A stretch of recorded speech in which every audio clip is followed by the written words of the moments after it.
Vamos a hacer la segunda parte y ya terminar la lección. La lección se llama El sacerdote intercede por la expresión del pueblo. De los que estuvieron en la lección pasada, el viernes pasado, ¿quién se recuerda un poquito de lo que hablamos? A ver, Josefina, ¿tú te recuerdas de algo? Sí, más o menos también nos lo dijo el hermano el martes, ¿verdad? Pues Dios nos lo recordó en la predicación también. Fue muy parecido. Yo pensé que usted le dijo. No, pero el de arriba sí se lo dijo. El de arriba sí. Y él nos habló también por medio de la predicación, ¿verdad? Amén. Amén. Socorro, ¿tú recuerdas algo de la lección pasada? ¿Algo que se te haya quedado en tu mente? Pues se trató del tabernáculo, hermana, lo que significaba cada paso, el tabernáculo significaba de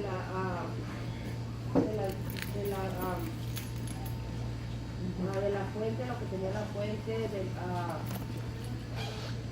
lo que significa cada lugar, y que eso tiene un significado en la vida terrenal. Cuando Cristo vino, el primer cielo, el segundo cielo, el tercer cielo, eso lo significa también el tabernáculo. Amén. Pues ahora vamos a seguir estudiando lo que nos faltó. Nos quedamos en el candelero de oro. ¿Se acuerdan? A la pura, el candelero de oro estaba junto a las cortinas antes de entrar al lugar santísimo. Estaba en el lugar santo. Entonces ahí nos quedamos. Fue una de las cosas que miramos, que de los utensilios que estaban en el lugar santo. Vamos a dar una repasada rapidito al candelero de oro. El candelero de oro, el oro, no sé si se acuerdan que dijimos que simbolizaba la divinidad de Dios, su divinidad, y su luz hacia adelante, porque dice que tenía que dar la luz hacia adelante. Eso significa la luz del Espíritu Santo guiándonos. Debemos mirar siempre hacia adelante, siempre, nunca hacia los lados o para atrás, porque dice, caerán a tu lado, ¿qué? Y 10,000 a tu diestra.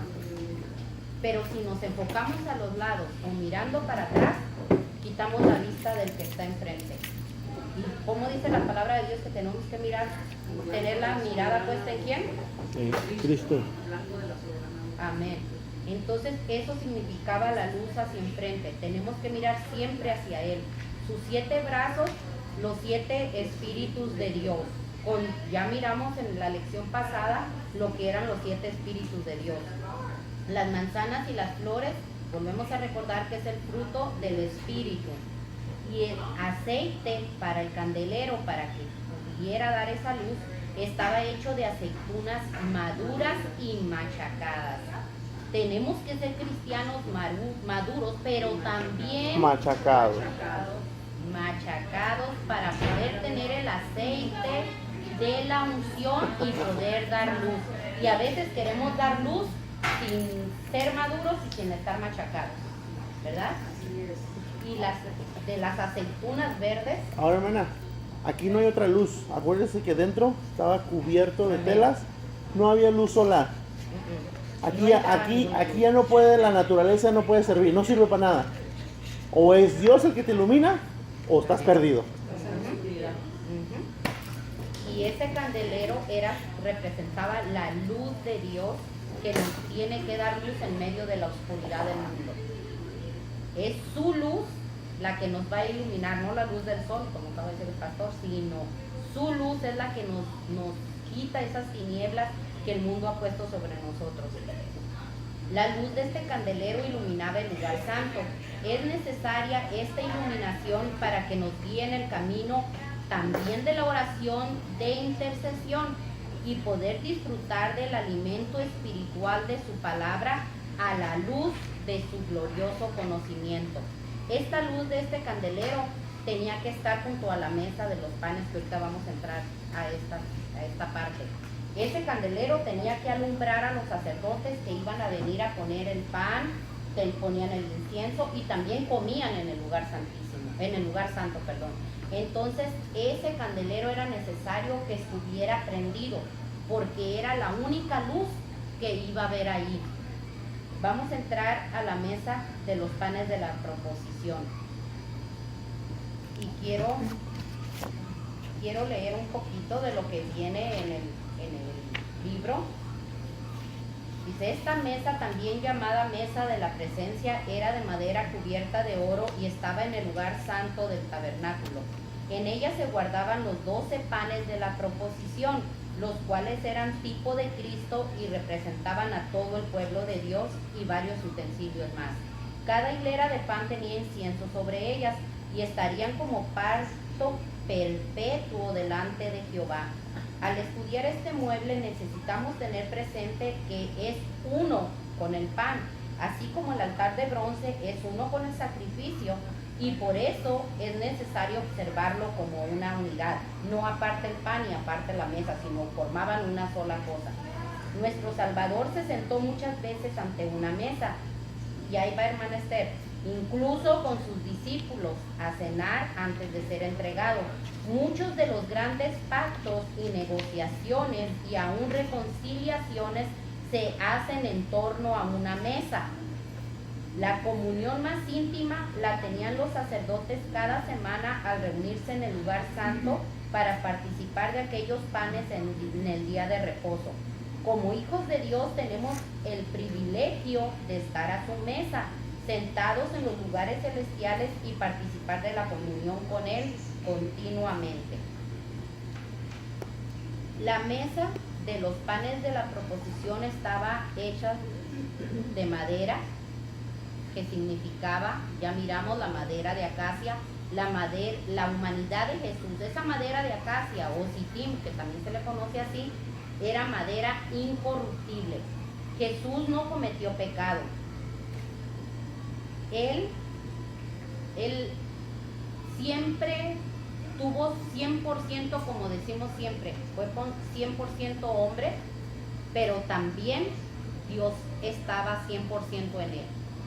Pero él no pecó, no se corrompió. Entonces por eso miramos en todos los utensilios del tabernáculo que Dios escogió la madera de acacia para darnos el mensaje de lo que iba a ser Jesús. Era un tipo de profecía acerca de Jesús, de la humanidad de Jesús que no iba a pecar.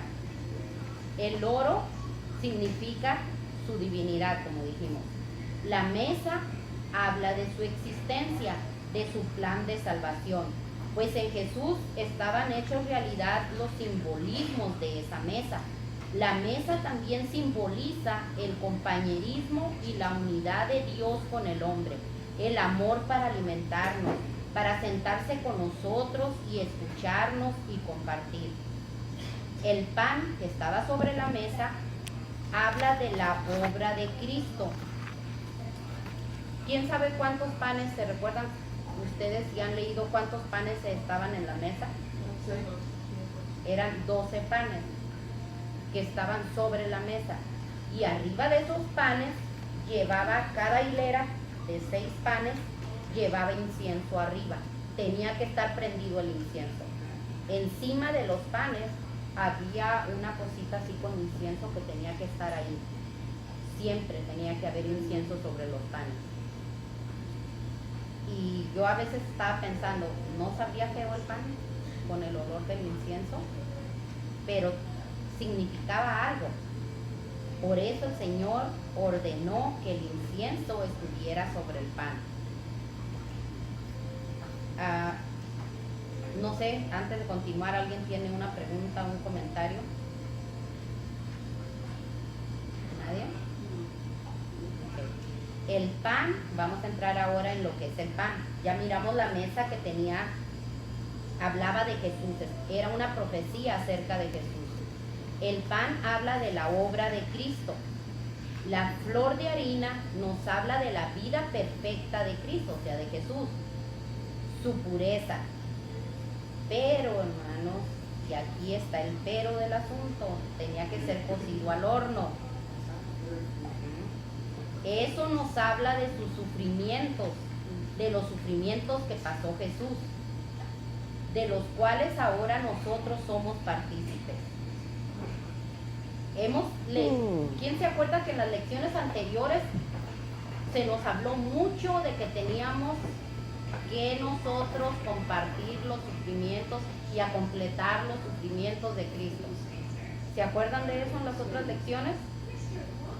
¿Nadie se recuerda? Que estudiamos en las lecciones pasadas acerca de los sufrimientos de Cristo.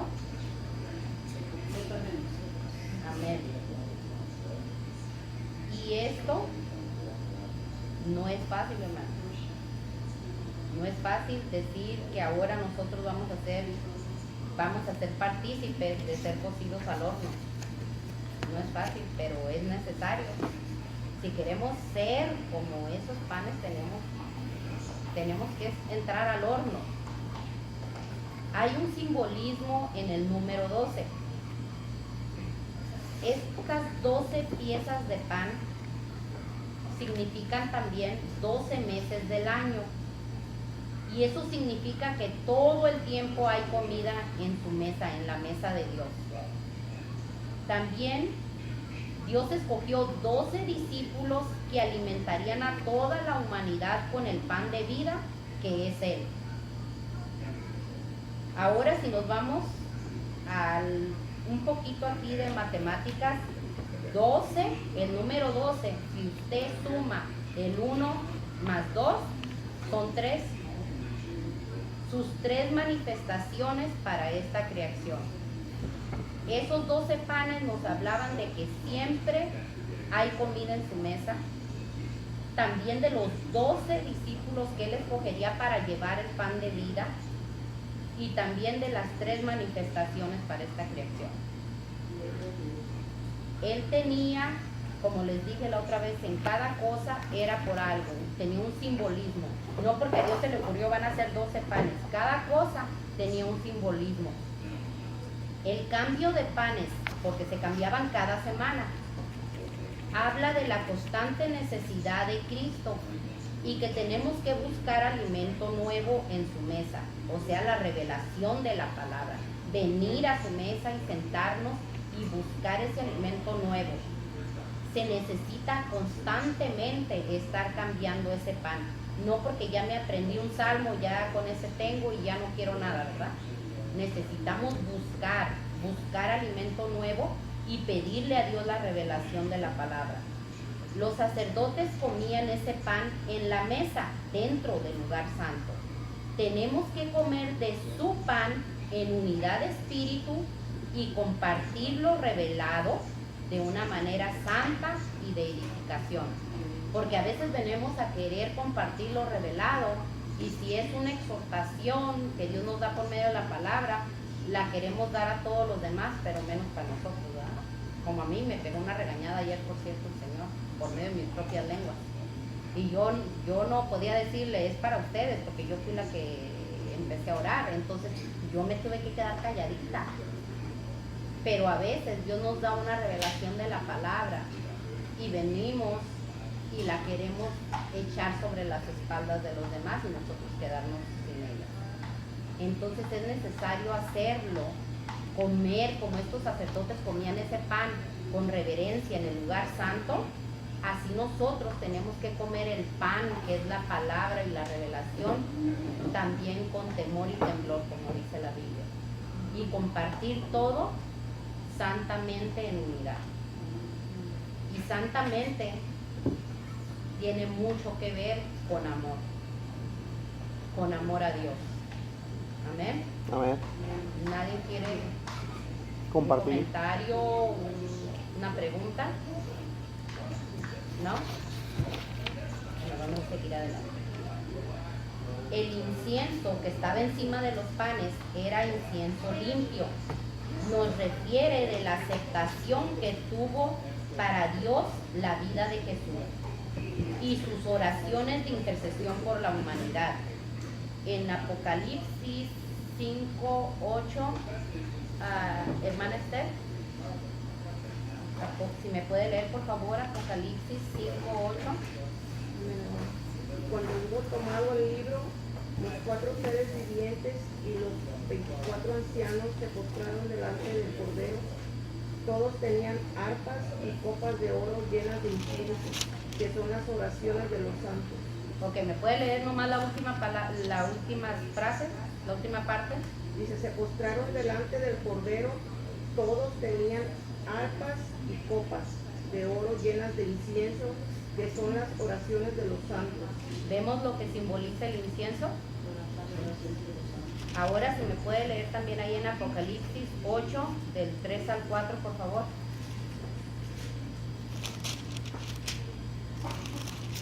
Dice, otro ángel vino entonces y se paró ante el altar con un incienso de oro, y se le dio mucho incienso para añadirlo a las oraciones de todos los santos sobre el altar de oro que estaba delante del trono. Amén. Entonces, ¿entendemos lo que simbolizaba el incienso arriba de los panes? Oración. Ese incienso arriba de los panes era la oración, nos estaba hablando de oración. Incienso igual a oraciones. El incienso duraba 7 días sobre el pan, antes que los sacerdotes lo comieran. Esto nos habla de la necesidad de oración antes de dar de comer la palabra de Dios o compartirla. Entonces, es bien importante tener pan para compartir, pero también es necesaria la oración antes de compartir la palabra. Ya sea que vaya a ser a una alma que la va a escuchar por primera vez, ya sea que vaya a ser para restauración, para sanidad del alma, para lo que sea, tiene que haber incienso antes encima de nuestro pan. Antes de que usted dé el pan, la palabra, la comida para la persona, tiene que haber oración. Este incienso duraba 7 días sobre el pan. ¿Qué nos está diciendo esto? Por lo menos, ahora una semana, por lo menos antes de compartir el pan. Es un mensaje que Dios nos dejaba ahí en esa mesa. Estás sentado a mi mesa, tienes pan, pero necesitas el incienso arriba de ese pan por 7 días. Antes de compartirlo, los sacerdotes se sentaban alrededor de la mesa y comían de ese pan a la luz del candelero. Si nosotros vamos a compartir el pan de vida, tenemos que tener oración sobre ese pan antes de compartirlo con los demás. Amén. Esto quiere decir que todo el tiempo tenemos que estar en oración, porque por ejemplo, si me encuentro una persona en la calle y le quiero decir algo de la palabra de Dios, ya debería yo haber tenido 7 días orando. Amén. Entonces es todo el tiempo. La oración sigue siendo todo el tiempo. Amén. Y más cuando estás planeando ir a algún lado, entonces tienes que tener preparación sobre ese pan antes de compartirlo. Y para que tenga el olor grato De la oración, del incienso. Va a ser escuchado, pero a lo mejor no va a dar resultado porque no lleva El el incienso. olor grato del incienso, que son las oraciones. Amén. Hermana, Ajá. ese tabernáculo era el de Moisés. El que Dios le Era ordenó. como el templo que se llevaron cuando salieron de Egipto hacia el desierto. No, lo hicieron. Lo hicieron, lo hicieron. Dios ordenó cuando ya estaban en el desierto que lo hicieran. Amén. Está en Entonces quiere decir que lo instalaban y duraban buen tiempo ahí y luego se iban, ¿no? Me imagino hasta yo. que la nube en este tabernáculo estaba, la nube descendía, y si la nube Se paraba. empezaba a levantarse y a caminar, ellos rápido levantaban todo el campamento y a seguir la nube. Y si la nube se estaba fuera un día, una semana, O sea, era la meses señal, o la un nube. año, era la señal para estar ahí. El tiempo que la nube estuviera sobre el Ajá. tabernáculo, ellos estaban acampados. Ahí se establecían ahí. Amén. Cuando se levantaba, ellos seguían la nube. Y donde la nube ya se paraba, ellos ahí volvían a edificar todo, poner sus casas de campaña, ponían el tabernáculo otra vez y ahí se esperaban. La nube era la señal, la nube de Dios, que yo no sé si alguno de ustedes algún día ha mirado la nube en alguna iglesia, la nube de Dios, que se mira. Y esa nube ahora está con nosotros, porque nosotros ahora somos templo de Dios, ¿verdad? Ahora somos templos de Dios. Me imagino que unos iban siguiendo la nube y los otros desarmando, ¿no? Porque si se ponían todos a desarmar, la nube se... ¿no? No, pues era una nube dada por Dios, que al empezar no era que fuera 100 por hora, al empezar a moverse, iba lentamente dando tiempo a que todos hicieran su trabajo. Era mucha gente, no se entretenían tanto porque eran muchos, eran miles de gente. Y todos organizados. Ajá. Y cada tribu estaba organizada de cierta manera que ya en cuanto la nube se moviera, todos empezaban a trabajar, no eran unos cuantos. Entonces rápido se levantaban los campamentos y levantaban el tabernáculo y seguían caminando hasta que la nube se parara. ¿Ven? Vamos a entrar la tercera cosa que había en el lugar santo, y era el altar de incienso. Yo me gocé al estudiar esto del altar de incienso, porque era en este altar donde cada mañana y tarde se quemaba perfume en adoración al Señor. Pero primero quiero leer lo que dice aquí. El altar de incienso se encontraba en el lugar santo, frente al velo. Se usaba para quemar el incienso especial de Dios y era símbolo de adoración y de una oración aceptable. Este era el tercer mueble en el santuario, y se hallaba al extremo del lugar santo, cuando se iba a entrar al santuario interior, el lugar santísimo. Allí, con un fondo de elaboradas cortinas, se hallaba este altar. Cuando el incienso ardía sobre él, su fragancia, esto me impactó, su fragancia llenaba las dos cámaras y las perfumaba. Ese incienso no solo llenaba el lugar santo, sino iba al lugar santísimo, a donde se manifestaba la presencia de Dios. El altar nos habla del poder de la oración, de la intercesión, de la alabanza y la adoración.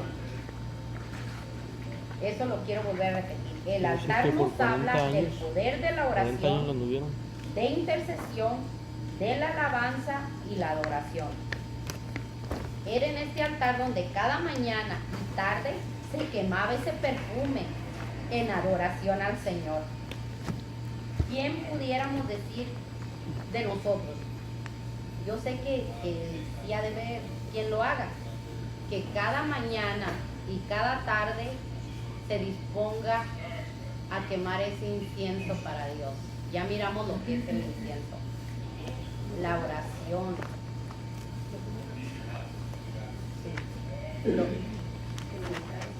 Él era en este altar donde cada mañana y tarde se quemaba perfume en adoración al Señor. Lo otro, el altar nos habla del poder de la oración, de intercesión, de la alabanza y la adoración.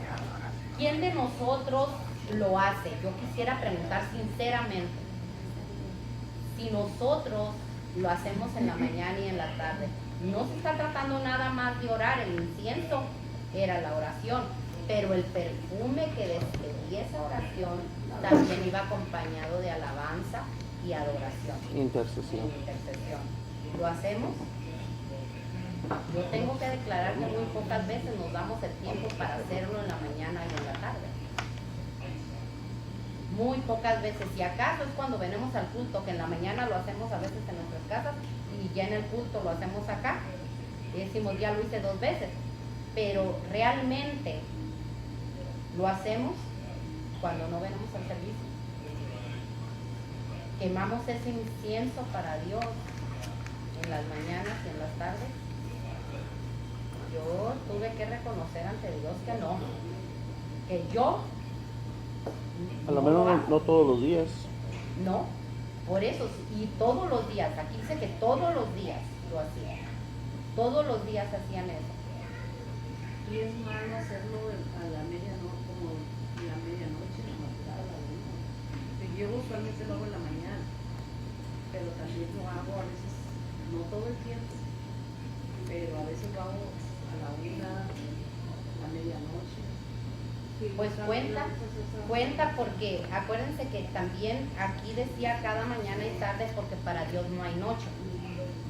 Aún la creación dice fue la mañana y la tarde el día tal, fue la mañana y la tarde el día tercero, fue la mañana y la tarde el día cuarto. Entonces no habla de noche porque para Dios no hay noche. Por eso tenía que ser en la mañana y en la tarde. No, pero están hablando de Amén. quemar. A ver, El simbolismo profético que enseñaba este altar era el siguiente. Estaba hecho de madera, igual que las otras cosas. Era de madera y oro. Y vuelve a hablarnos de la humanidad y divinidad de Jesús. Y de que ahora nosotros, como hijos suyos, también tenemos que tener nuestra humanidad revestida de su Espíritu Santo. O sea, su oro, su Espíritu Santo es su oro, su divinidad compartida en los seres humanos. Como estaba hablando el pastor el otro día en la predicación, en Jesús habitaba todo, 100% su divinidad, su poder. Pero ahora, por medio de su Espíritu Santo, Él ha compartido en los seres humanos y nos da un poquito de lo que Él es. Si viniera todo como nosotros, sí tenemos pecado, capaz de que caeríamos muertos a causa de que no somos santos, no estamos preparados para tener 100% la plenitud de Dios. Pero Jesús, como miramos, Dijo Pablo, no era en él habita la plenitud. todo. porque estaba hecho de una madera incorruptible. No puede. Él no tuvo pecado. Entonces, en nosotros, ahora el Señor, gracias a su misericordia, nos ha dado su Espíritu Santo, su divinidad compartida en los seres humanos. Amén.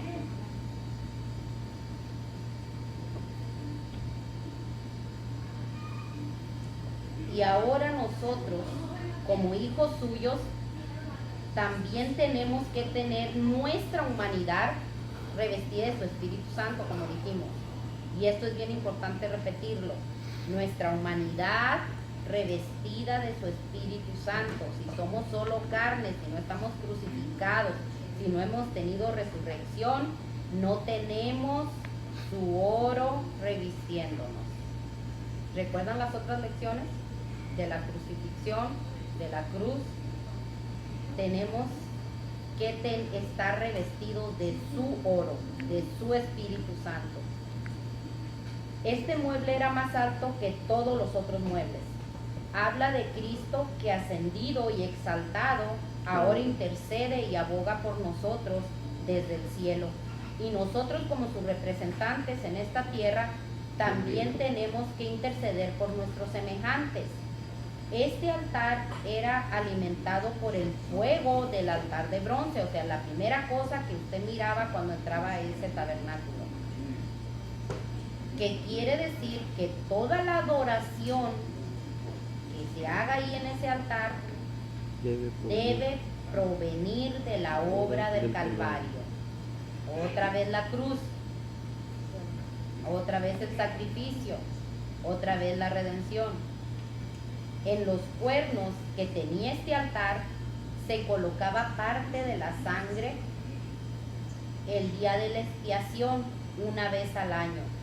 Los cuernos simbolizan poder, y cuando eran llenos de la sangre del sacrificio especial, ese sacrificio especial, no el que hicieran todos los días, sino este sacrificio especial que era hecho cada año, entonces esto, al poner la sangre, representaba el poder del pacto sellado con sangre. Por eso habla mucho en el Nuevo Testamento del nuevo pacto sellado con sangre, porque el antiguo pacto también era sellado con sangre. Yo no sé, ¿se recuerdan la lección pasada, lo que dijimos habíamos hablado ya de los cuernos que simbolizan el poder. Ahora la sangre de Cristo está rociada en el tabernáculo del cielo. Y aquí le di Hebreos 21, 25. Hebreos 9. Hebreos, no, 9, 21, 25. Amén. Dice, y de la misma manera roció con la sangre tanto el tabernáculo como todos los utensilios del ministerio, y según la ley, casi todo el año con sangre, y sin derramamiento de sangre no hay perdón. Por tanto fue necesario que se arrepintiesen de las cosas en los cielos fuesen purificados de la misma manera, pero las cosas celestiales mismas con mejores sacrificios que estos, porque Cristo no entró en un lugar santo hecho de manos, una representación del verdadero, sino el cielo mismo, para presentarse ahora en presencia de Dios por nosotros, y no para ofrecerse a sí mismo muchas veces como sumo sacerdote entra al lugar santísimo cada año con sangre ajena. Amén. Ahora estamos mirando ahí que la sangre de Cristo fue rociada, dice, en el tabernáculo del cielo. Si me pueden leer también, por favor, Hebreos 12:24. Hebreos 12:24 dice, y Jesús, el mediador del nuevo pacto, y la sangre rociada que habla mejor que de la sangre de Abel. Amén. ¿Se fijan cómo en esto que Dios mandó, de ese sacrificio una vez al año, era especial ese sacrificio? No era, como les digo, lo que la gente traía todos los días para sacrificar. Este sacrificio, que era cada año, era especial. Y de esa sangre venía y se ponían los cuernos. No sé si ustedes tienen el papel este donde está el dibujo, no sé si aquí se puedan ver los cuernos. Es estos cuernos que están aquí en las esquinas, se tenían que llenar de la sangre que era derramada en donde se ofrecían los holocaustos, Afuera. en el altar, en lo que era el atrio. Era lo primero que se miraba, el altar donde se ofrecían los sacrificios. Ahí, de esa sangre, cuando se hacía el sacrificio, se agarraba y se llenaban esos cuernos que simbolizaban ese nuevo pacto, sellar el nuevo pacto. Ahora nos está hablando en Hebreos que esa sangre de Jesucristo fue, dice, rociada, fue puesta sobre las cosas. También hablábamos de que todas las cosas, cuando se inauguró el tabernáculo, fueron sprayadas, dijéramos ahora, ¿verdad? Rociadas con sangre. Su sangre de Jesucristo en el tipo espiritual fue rociado en el cielo. Y ahora esos cuernos de ese altar, porque ahorita vamos a mirar, hay un altar enfrente del trono de Dios donde hay incienso. Lo acaba de leer, ¿verdad? ¿Verdad que dice que los ángeles ponían más ahí? Sí. Está ante el trono de Dios, es tipo y figura de este que miramos aquí, que Dios le ordenó a Moisés. Y allí está el incienso. Y sobre él, sobre los cuernos, también, que significan el poder de Dios, que simbolizan el poder de Dios, se puso la sangre de Jesucristo también como un nuevo pacto. Y ese ya no más sangre derramada, porque es un nuevo pacto. Es la sangre que su poder para el pacto con el ser humano va a durar hasta que llegue el fin del fin. Y aún más allá, cuando estemos en el cielo, allá va a seguir su sangre, el poder de su sangre. Amén. Sí. Nosotros somos vasos y templo del Espíritu Santo. Él nos ha dado poder, pero también necesitamos su sangre en nosotros, su ADN en nosotros. Si todos los vasos miramos que fueron rociados, todo lo que se iba a usar en el tabernáculo fue rociado con sangre, si ese tabernáculo celestial también fue rociado con la sangre de Jesucristo, entonces nosotros tenemos que ser, porque somos también vasos Somos plato, damos el pan, tenemos que estar rociados de esa sangre, ¿verdad? ¿Y qué significa, Gaby, tener el ADN de Dios?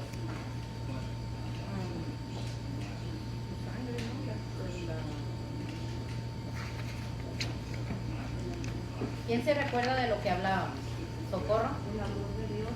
Las características de Dios. La esencia de lo que es Dios. Y Dios todo lo hizo por Amor. Entonces necesitamos tener el ADN de Dios en nosotros. Estar rociados de ese ADN que es amor de Dios. Y por amor dio a su Hijo, por amor hizo esto. La Biblia siempre nos está hablando del amor de Dios. Y dice que Él es amor. Amén. Entonces su sangre espiritual de Él que tenemos que tener nosotros, el ADN es el amor. Amén. Tenemos que seguir el proceso mandado por Dios. Hay un proceso bien importante para poder llegar a este altar del incienso. ¿Se recuerdan también que hablábamos de las cortinas, lo que significaban las cortinas de alrededor? En la otra lección, si tienen su papel, ahí se van a recordar de la lección pasada. Había una única puerta. Una única puerta Jesucristo. para pasar al altar del sacrificio. Y la puerta, ¿quién es? Jesús. Cristo. Amén. ¿Y qué era lo primero que se miraba cuando usted traspasaba esa puerta? El altar de sacrificio. El altar de sacrificio. Era lo primero que se miraba. Entonces nosotros como cristianos, ¿qué tenemos que hacer primero? Entrar por la puerta. ¿Qué es ¿Y luego Cristo? qué? Por Dios. Degollar a unos cuantos. Y quemar todo lo malo que hay de nosotros en ese fuego del altar. Todo lo malo que hay en nuestra carne Sacrificar nuestra vida. tiene que estar ahí. Amén. Significa sacrificio, significa calvario, significa cruz, significa letrerito. Amén. Amén. Que ya hablamos anteriormente de lo que era todo eso. Después del altar, que ya pasamos por el altar del sacrificio, tenemos que lavarnos en la fuente de bronce, que también ya miramos lo que es, que tenía espejos. La palabra de Dios. La palabra de Dios. Y esa palabra nos sirve como espejo para ver en qué andamos mal. Como les dije, que tengo un pelito salido aquí, la palabra me va a hacer que me lo alice. Los espejos que había en la fuente eran para que yo me mirara a mí mismo en esta fuente que es su palabra. Al acercarme a la fuente del agua, la fuente de vida, la fuente pura, ahí me voy a ver mi imagen, cómo estoy, ese espejo. Pero al mismo tiempo, dentro también hay agua que me lava, que me purifica. Amén. Entonces ya pasamos por esa fuente, ¿verdad? De bronce. ¿Y qué sigue? Entrar al lugar Santo. de esa fuente de bronce. Sigue entrar al lugar santo, donde tenemos que tener prendido el candelero. Tenemos que tener su luz en nosotros. También tenemos que comer de su pan, o sea, su palabra, en su mesa. En su mesa. Hermana, pero aquí estamos hablando ya de revelación, no nomás de leer. Oh, claro que sí. Porque muchos somos buenos para estudiar la Biblia con la mente, pero nunca damos oportunidad que Dios nos revele Amén. palabra. Ujú. Entonces, Es lo que acabamos de decir acerca de los panes, de los nuevos que se tenían que cambiar. No, usted no siempre va a querer estar en el mismo nivel, de comer siempre el mismo pan. Usted tiene que cambiar el pan para que el incienso lo aromatice y venga la revelación, venga nuevo pan a su vida. No puede siempre estar comiendo del mismo pan. Tiene que haber un cambio, que es lo que hablaba el pastor, la revelación. Amén. A ver, ¿quiere decir algo, hermana Esther? Comente. Pues, lógicamente tenemos que estar al 100 ya para llegar al lugar santísimo. Porque, pues, tiene que haber una Y yo preparación. creo que Tenemos que ahorita pasar. estamos como 20 o 30 por ahí por ciento. Vamos, dicen, la fuente de bronce. Ahí vamos. Dijo el Señor, no se han tocado ni los dedos de los pies. Sí. También, aparte, ya dijimos el candelero. Ya cuando entramos al lugar santo, tenemos que tener esa luz en nosotros, el candelero prendido. También comer de su pan, como dijimos, pero palabra revelada, nueva, en su mesa, dentro, por supuesto, del lugar santo, ministrado por su Espíritu Santo. Amén, miren, hermanos. En la parte de afuera, la Biblia nos revela nuestras faltas. Pero en la parte de adentro ya no se trata de revelar nuestros errores, sino revelarnos lo que Él quiere revelarnos. Si me explico, ya no va a hablar de nosotros. Ya va a hablar Él hacia nosotros. Ya no nos vamos a mirar nosotros en la Biblia. O sea, ya no es espejo. Ahora es una revelación de lo que Él es para nosotros. O sea, la Biblia sirve, o sea, afuera, en la parte de afuera, es una revelación de cómo estás tú, de tu condición. En el atrio exterior. A la parte de afuera. Ahí representa eso la Biblia. Y yo creo que todos lo podemos ver. Hay veces que leemos la Biblia y decimos, ay, me está hablando a mí. Sí, porque te está reflejando tú en ella. Y ahí está bien, pero hay muchos hermanos que ahí se quedaron. Nunca se meten más a buscar de lo que ahora, que Dios quiere para tu vida. No es lo que tú quieres para tu vida, ¿verdad? Porque todos tenemos sueños, visiones. Pero aquí ya no se trata de lo que tú quieres para tu vida, sino lo que Dios quiere para tu vida. Y eso viene por revelación. Es por ejemplo como cuando uno ora, que nada más pide, pero no se calla. Sí, Hay que callarnos para poder escuchar lo que Él pide hacia nosotros. Amén. Nunca vas a poder escuchar la voz de Dios si tú no te callas. Por eso, aún en la naturaleza, Dios dio un día para descansar, un día para que te calles. Porque el siguiente día Él te va a hablar. Y el primer día es cuando Él resucita. O sea, todo tiene que ver. ¿Sí me explico? Y esta revelación, esta ministración de ya entrar y ya no nada más mirarnos nosotros, sino de que Él nos dé ahora también para dar a los demás de ese pan, tiene que estar ministrado, como dije, por su Espíritu Santo. Él es el que nos da la ministración de estas cosas. Y también tenemos que tener el incienso, o sea, la oración encima del pan. Enseguida está el altar, eso que estamos hablando del incienso, es la oración, adoración, el poder que gracias a su nuevo pacto sellado con sangre poseemos. Gracias a su nuevo pacto, hermanos, ahora nosotros tenemos ese poder, ese derecho a entrar al lugar santo que antes la gente no tenía. La gente podía entrar al atrio exterior, podían ser testigos. Cuando ellos llevaban un cordero, podían estar mirando en el atrio exterior, en donde está aquí el altar, en esta parte, podían estar mirando, pero nunca entraban al lugar santo ni al lugar santísimo. Ellos no sabían cómo se miraba adentro, cómo estaba. Pero ahora, gracias al nuevo pacto, nosotros podemos entrar al lugar santo y al lugar santísimo.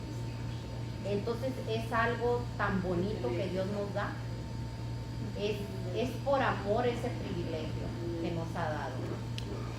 En este tiempo, hermana, ¿qué significado tiene el lugar santo?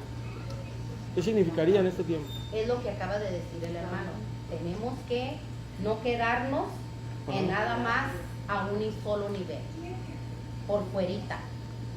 Tenemos que meternos, tenemos que buscar más, tenemos que pedir que su Espíritu Santo, como nos han estado predicando, y aquí va la palabra clave, conocer a Dios. El Espíritu Santo. Cuando usted entra al lugar santo es que está entrando a conocer a Dios, está buscando conocerlo. No se quedó nomás porque leí la palabra y ya lo conozco por la palabra, pero no lo he conocido para mi vida como Experiencias, algo pues, personal. experiencias. Amén. Mi hermano, más o menos, yo lo veo así, no sé si estaré mal, o sea, así lo he entendido. En la parte de afuera se ministra el cuerpo, en la parte de adentro se ministra el alma, y la más adentro es donde te queda su puro espíritu y Dios. Porque dice Dios, el que le adore, es necesario que le adore en espíritu Y en verdad. y en verdad. Entonces, cuando llegas hasta lo más profundo, ya no hay alma, ya no hay cuerpo. En el alma están las emociones, todo lo que te puede engañar el alma, o sea, las emociones, y el cuerpo ya quedó limpio. Entonces, el cuerpo no puede entrar hasta adentro, el alma no puede entrar hasta la presencia. Lo que va a entrar va a ser el espíritu.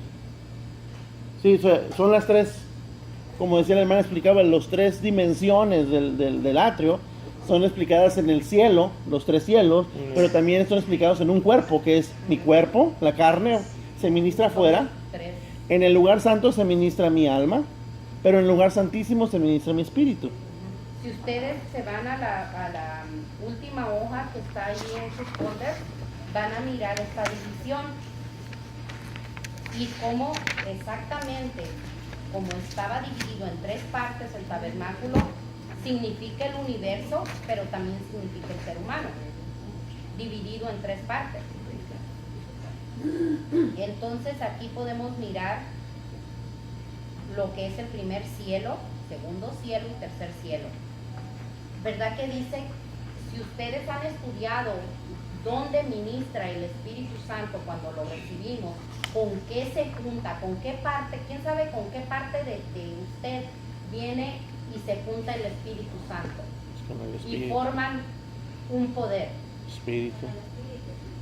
Con el espíritu. Amén. El Espíritu Santo viene a su espíritu y forma una unidad para luchar contra la carne, contra el enemigo que lo quiere engañar y aún contra la alma. Porque el alma a veces está herida, tiene raíces de amargura, está dañada. Entonces el Espíritu Santo junto con el Espíritu viene y forma una unidad. Por eso el espíritu de nosotros es como si fuera el tercer cielo, la tercera parte del tabernáculo. Eso ya vendría siendo como que dice la intimidad completa entre Tú y el Dios. espíritu de uno con Dios, o sea, Amén. estar frente a su presencia completamente. Amén. Pero Pero en espíritu. ahí tú ya puedes ver la gloria de Dios sin morir. Ajá, sí. Si te metes en el cuerpo hasta adentro, te mueres. ¿Me explico? Si te metes, o sea, ya ahí tú puedes, como Moisés, miró el rostro de Dios y no murió. Ya pudo ver El rostro, pero no la gloria de el rostro de Dios, no la gloria. Y no murió. ¿Por qué? Porque estábamos hablando en el espíritu. Otra pregunta, hermano Luro, ya que estamos preguntando.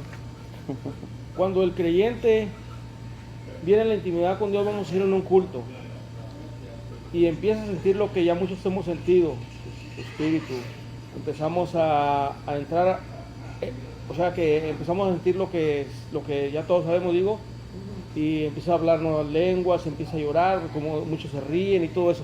¿Eso es cuando está en el lugar santísimo? No. No, porque ahí todavía como un nuevo creyente, dice usted, cuando No, viene no, y no es nuevo tocado, creyente, o no. cuando un creyente Sí, un ya creyente. tiene tiempo. Sí, un hijo de Dios. Mire, cuando es en el espíritu, es cuando usted empieza que ya está en el lugar santísimo, está en éxtasis, o yo a veces lo digo, lo eleva. Está usted y usted se ve allá a donde Dios se lo lleva, se lo puede llevar en espíritu con él a darle visiones, y también lo puede ya cuando está desarrollado esta intimidad con usted, Dios lo lleva a ministrar en espíritu aún a otros lugares. Entra al lugar santo donde está su gloria y nos lleva en espíritu aún a ministrar a otros. Entonces eso sería el lugar santísimo. Sí, mire, hermano, la clave está en el tabernáculo. Mire, afuera caben muchos. Sí. En la parte de afuera es como si viniéramos a la iglesia.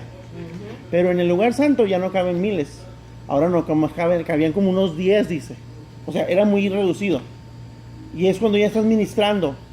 Pero en la intimidad con Dios ya no cabe nadie más que tú.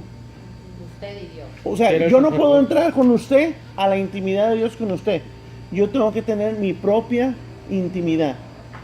Y eso no es en el culto, va a ser Sí, exacto. En la intimidad de su recámara. en lo privado. Exacto. Y Cuando- a veces se da en un culto. Bueno, Sí, pero- sí, sí, se puede dar en un culto. Permite Exacto. hacerlo, puede ser en un culto, Pero a eso es lo que me refiero. O sea, cuando ya uno dice, ya está en la intimidad es porque ya no existe nadie, no hay nada más que tú y Dios. todo desaparece a su alrededor y solo queda Tú y Dios. usted y Dios en el lugar santísimo. Ese es el lugar santísimo. Amén. Que entra al lugar santísimo. Entonces, por ejemplo, aquí en la iglesia cuando estamos ministrando y uno entra en un éxtasis, usted siente que alguien todo es alrededor. Significa que no está solo todavía. Está donde hay poquitos. Está en el lugar santo. Y alguien lo está ministrando porque ahí es un lugar de ministración. Pero cuando usted entra es porque ya ni está escuchando ni al pastor que lo está ministrando, ni a la hermana que está hablando por usted. Usted ya se desconectó de este mundo. O sea, está en la presencia de Dios. Amén. Amén. Vamos a ver ahora el lugar santísimo, pero también el arca del pacto. El arca, vamos a ver lo que vamos a hacer aquí una visualizar, ¿ok? Estábamos en el altar del incienso, ¿verdad? Amén. Enseguida estaban unas cortinas Ujú. que dividían, había cortinas antes de entrar, aquí se ve, antes de entrar al lugar santo había cortinas. Y es lo que decíamos, todos pueden estar aquí, pero no todos miraban hacia adentro, eran unos pocos. Después de que ya se entra al lugar santo, o sea, este lugar, todavía había otra cortina para entrar al lugar santísimo. Si ya estamos aquí, en ese incienso, mañana y tarde, estamos junto a las cortinas, tenemos que atravesar. Ahora, gracias a Dios, Dios rompió ese velo y tenemos, dice, libre acceso al lugar santísimo. Pero antes había unas cortinas y entonces tenían que abrir esas cortinas para entrar al lugar santísimo. Y allí lo único que había era igual que el dibujo que está acá. En el tercer cielo, en la tercera parte de lo que era el tabernáculo, solo existía una cosa. En el tercer cielo está el trono de Dios, la gloria de Dios. En el tercer compartimiento del tabernáculo estaba el arca de Dios donde se manifestaba la gloria de Dios. Amén. Entonces ahora vamos a ver un poquito lo que es el arca del pacto. El arca era el único mueble que se encontraba en el lugar santísimo. Se guardaban en su interior las dos tablas de la ley y durante un tiempo una urna con maná guardado del desierto y la vara de Aarón que había florecido, símbolos de la autoridad divina del sacerdocio. Encima de ella estaba el propiciatorio y encima del propiciatorio estaban las figuras aladas de dos querubines, mirándose uno a otro con las alas extendidas, donde brillaba constantemente la presencia de Dios llamada Shekinah, le decimos nosotros. Los diferentes nombres del arca son el arca de Dios, el arca del pacto de Jehová, el arca del testimonio y el arca del Señor. El término propiciatorio, tanto en hebreo como en griego, significa cubierta, pero este término señalaba no solo a la cubierta del arca, sino que se aplicaba a la vez el significado expiatorio, para que Dios fuera misericordioso con el pecador. Y esto, ponga atención, esto es importante. La cubierta era, por tanto, el asiento de la misericordia de Dios. ¿Y qué es la cubierta de la mujer? Se la perdieron. ¿Qué es el velo, hermana? Porque, bueno, ustedes usan velo, no es cubierta. La Biblia dice que debemos usar cubierta, pero dejen que, yo quiero que se metan hasta el lugar santísimo para que Dios se los diga. Cuando se los diga a Dios, Lo vamos a ver, amén. O sea, pero eso es, hermanas, la cubierta. Por eso dice, los ángeles estaban encima de la cubierta. Y la Biblia dice que el velo es por causa de los... O sea, de la autoridad que Dios le da a la mujer con el velo, con la cubierta. ¿Me explico? El lugar santísimo era el Mana. tercer compartimiento. Ahí tengo una pregunta, perdón. ¿Sí? El Señor le reveló a la Suri que tenía que usar una cubierta de tela de algodón, Ándale. que era como los famosos kibab de los árabes, así, pero sin que estuviera tapado. Tenía que tenerla desde aquí, desde esta parte de aquí hacia abajo, todo su pelo. Y la Suri me contó que le dijo al Señor que solamente su pelo se lo deberían de ver los varones de su casa. Su papá, su Y hermano, ningún su otro esposo. varón le podía ver su pelo. Pero cuando la Suri fue y le dijo a su pastor, el pastor le dijo que no. Pero el Señor le reveló a la Suri ¿Qué se que lo debería de traer una cubierta de algodón. O sea, de algodón. Y ha obedecido a Dios o a los Sí. Es que esto se necesita revelación. Sea pastor, sea hermano, sea quien sea, si usted va y le dice, Dios me reveló esto y a él no se lo ha revelado, va a ser difícil. Porque esto es por revelación. Yo tuve también unos de una iglesia trinitaria que se metieron en consagración y llegaron a mi casa y me dijo, quiero que me haga unos velos. Era el encargado de la alabanza de esa iglesia. Y el hermano, a él, Dios le hizo hacer un dibujo, cómo quería el era velo. un tapado. La Una cubierta. Era tipo hebreo, tipo tapado hebreo, todo de aquí así y atrás era así, terminaba ovalado, pero era hasta la cintura. Para niños y dorcas, no se le tenía que mirar el pelo. A la Suri Exactamente se le dio igual.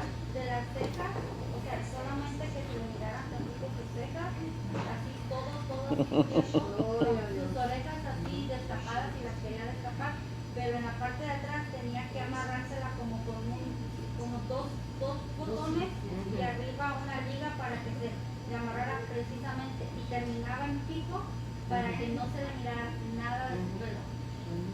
Y eso es por revelación. Cuando la Suri buscó quien se lo pusiera, cuando lo llevó a la iglesia y ella trató de hablar con el pastor le dijo que no, que porque si no todos iban a ofender. Entonces Suri no lo seguía haciendo.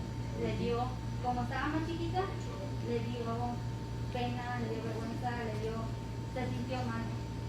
Sí, como tipo hijab árabe. Sí, pero esto tenemos que recordar que es por revelación. Si queremos que todos lo hagan, entonces vamos a tener problemas. Hermano, es que cuando imponemos una ley, o sea, algo que Dios nos lo revela, siempre va a haber problemas. Pero si metemos todos a la divina presencia de Dios y a Dios todo se los revela, Ahí entonces no hay problema. Amén. ¿Alguien tiene otro comentario? Aquí no hay problema con el pastor. No, por mí métanse hasta adentro. Y estando ahí adentro limpian poquito porque... Pónganse una sábana en la cabeza. Ok. Vamos a volver a ver que el lugar santísimo era el tercer compartimiento dentro del tabernáculo. Era un lugar, y aquí quiero que nos fijemos en esto, era un lugar oscuro, como dijimos. Eran cortinas gruesas. Eran cortinas hechas de Animales. animales. Estaba oscuro. El candelero estaba en el lugar santo y la cortina era gruesa, no se miraba la luz para el lugar santísimo. Pero solo se iluminaba el lugar santísimo cuando la presencia de Dios descendía. Eso representaba la morada de Dios, que Dios todo lo ilumina. Dice que la Nueva Jerusalén, ¿quién la ilumina? Dios. Entonces el lugar santísimo, lo que la iluminaba era la presencia de Dios. Era lo mismo que le habló Pablo en camino a Damasco. La luz resplandeciente. Una luz resplandeciente. Amén. La entrada a este lugar estaba cubierta con una cortina de color azul morado, rojo y lino blanco. ¿Se recuerda a alguien en la lección pasada lo que significaban los colores? A ver, hermana Esther.